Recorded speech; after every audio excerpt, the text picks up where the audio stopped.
Thank you, Mr. Chairman. Thank you for your testimony today. Welcome to the committee. Appreciate your service to our country. In our conversations this morning about all of your great work to try to help end rural poverty and support infrastructure and resources to folks in my state in Kansas and all across the country, one concern that I'm sure you're aware of has been raised related to the failure rates on some of the loan programs that exist in your various departments. One that received some headlines in recent weeks was the broadband Treasury loan program that had essentially been reported in the president's budget to have a 116% default rate, which really doesn't even make sense, how you'd have over 100% default rate.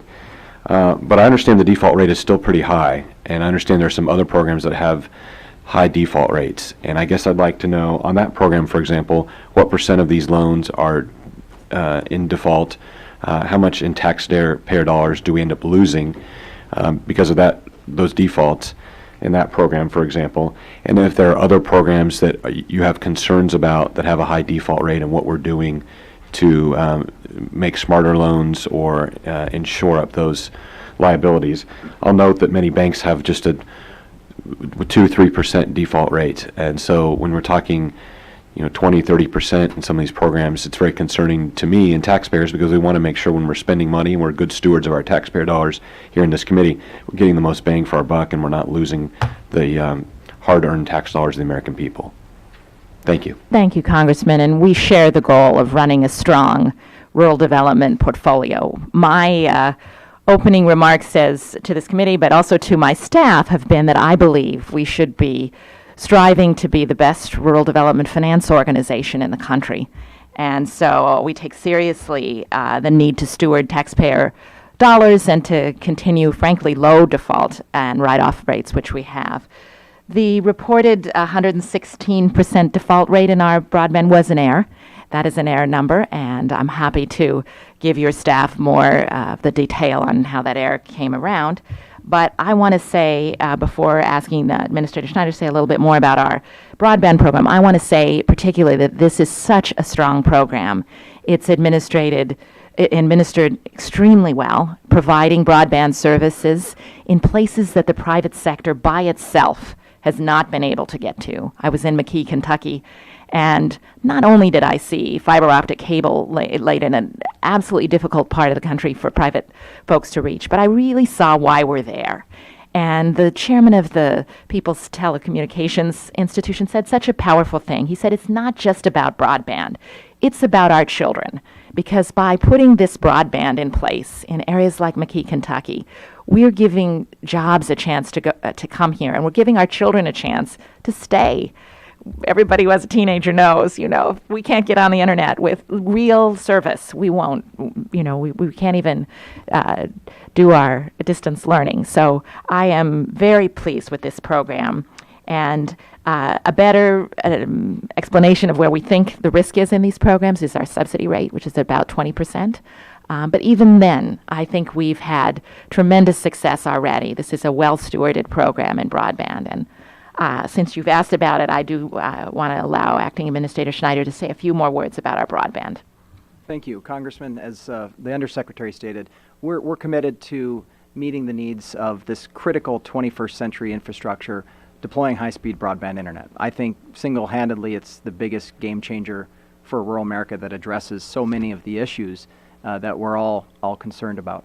I've been to Kansas in this capacity, sir, and Kansas has some of the best rural telecoms in the country, and we partner with the private sector in deploying these public resources, partnering with them to build out their networks to unserved and underserved areas in rural America. And I think when you look at the bigger picture of what we do in broadband, since 2009, have committed resources to over 500 projects across rural America to the tune of about $5.8 billion. And so that's a tremendous investment in building out these networks across rural America. If we might, before our time runs out, I still haven't had my question answered, though. What my question is what is the default rate in the program? I guess in estimates in the 2016 budget is it'll be just under 70% default rate.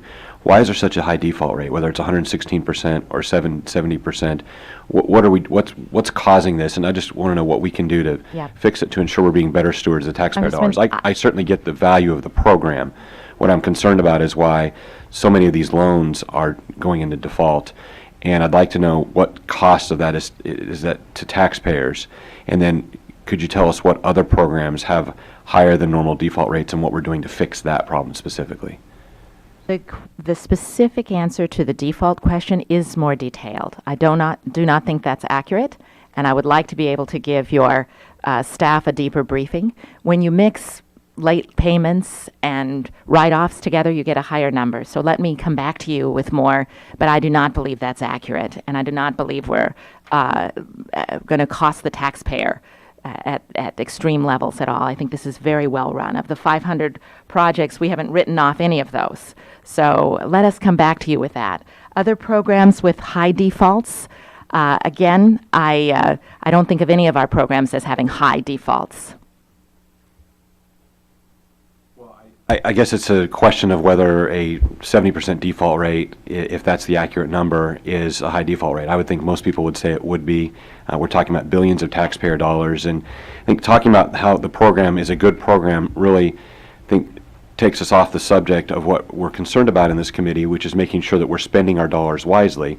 And all of us on both sides of the aisle want to ensure that every program we have, that we get the highest bang for our buck. And these default rates are very concerning, whether it's 70%, or I think some of your folks have come back and said, really, it's only about 20% or 25%.